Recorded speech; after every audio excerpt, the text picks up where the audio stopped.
Well, hello, this is Deepakism XIII, and can you believe it's 13? It seems like we just started these last week, but anyway, it's Deepakism XIII, and last week we discussed the law of least effort, and we're going to be discussing another law this week. However, I just wanted to go over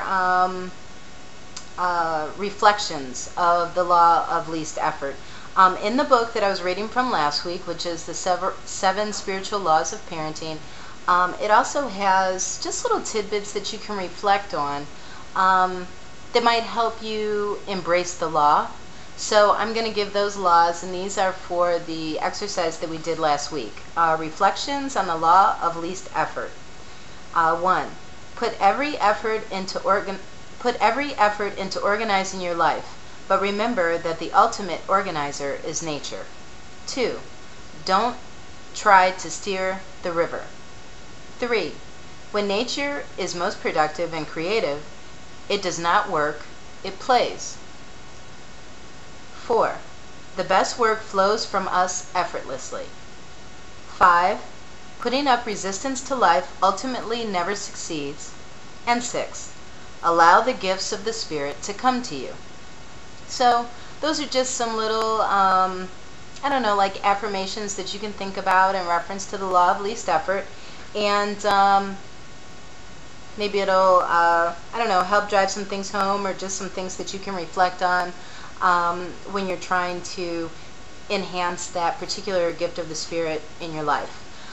So this week, the law that we are going to discuss, and again, I'm going to take some information out of the 7 spiritual laws for parents, is the law of karma.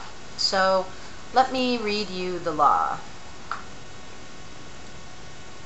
The law of karma states, every action generates a force of energy that returns to us in like kind. What we sow is what we reap. And when we choose actions that bring happiness and success to others, the fruit of our karma is happiness and success. So that's the law of karma. And I'm going to read some things out of this book just to dig a little deeper into the law to give you a little bit greater understanding. One of the things that I love about this book is he actually has the 7 spiritual laws for success.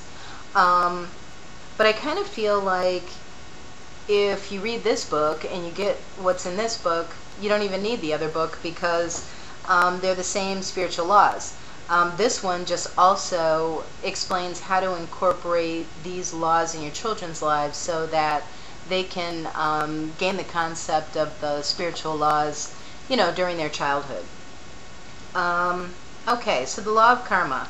In crude terms, karma is usually interpreted as bringing rewards for good action and punishment for bad. Nature herself handles such matters.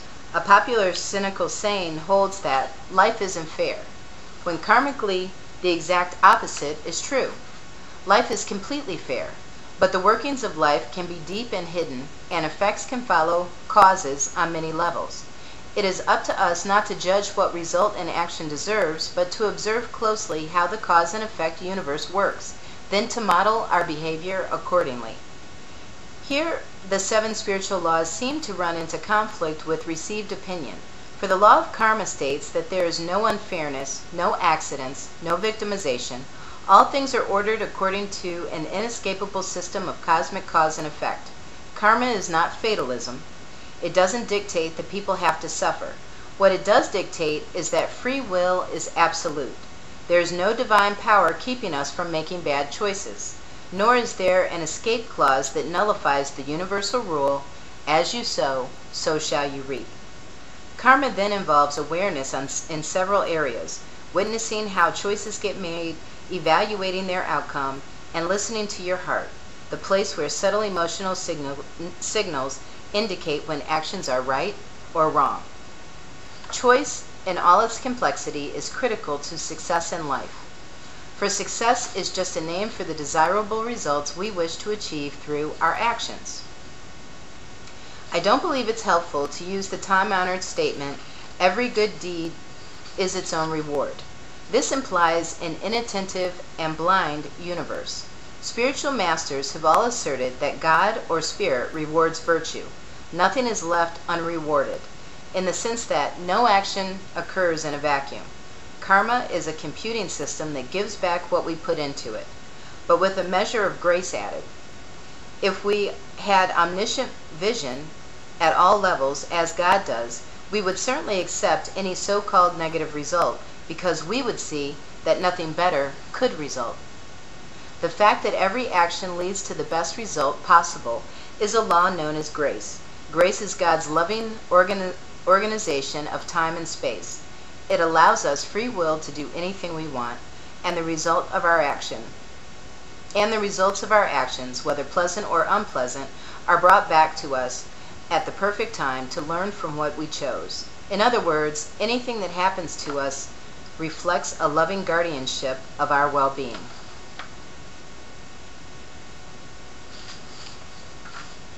Spiritually, emotional intelligence is connected to the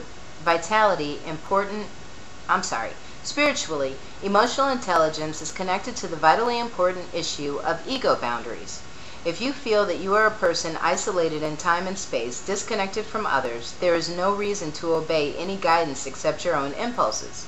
But if you see that your ego is not the real you, that your self extends without limit throughout all nature, then you can afford to act in ways that are altruistic, unselfish, and empathic, because you realize at the deepest level that you and I are one.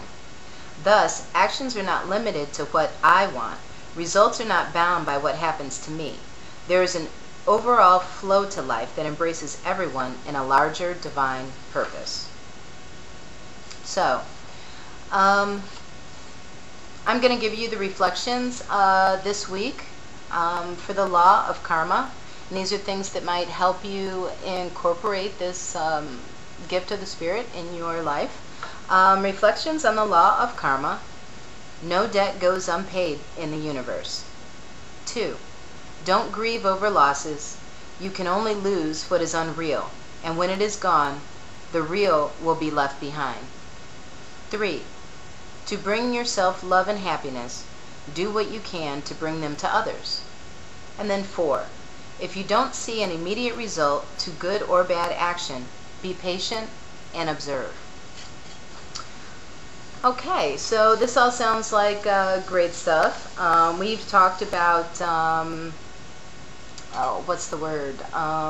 fulfillment of desire, and this is somewhat similar to that, although, we make choices all the time, and they aren't always about fulfillment of a desire. Sometimes it's just a choice about, are we going to have red wine or white wine, or are we going to drive or fly, So pay attention to the choices that you make this week, and I'm going to give you 3 meditations to focus on and things to incorporate in your life with the law of karma. And those are: 1. Today I will witness the choices I make in each moment, and in the mere witnessing of these choices, I will bring them to my conscious awareness. I will know that the best way to prepare for any moment in the future is to be fully conscious in the present. 2. Whenever I make a choice, I will ask myself 2 questions. What are the consequences of this choice that I am making, and will this choice bring fulfillment and happiness to me, and also to those who are affected by this choice? 3. I will then ask my heart for guidance and be guided by its message of comfort or discomfort. If the choice feels comfortable, I will plunge ahead with abandon.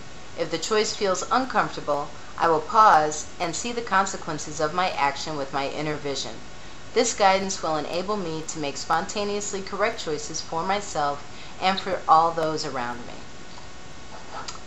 Okay, so that is the law of karma. I'm excited to see how people did with the law of least effort, and I wish everyone a great week this week. Good luck.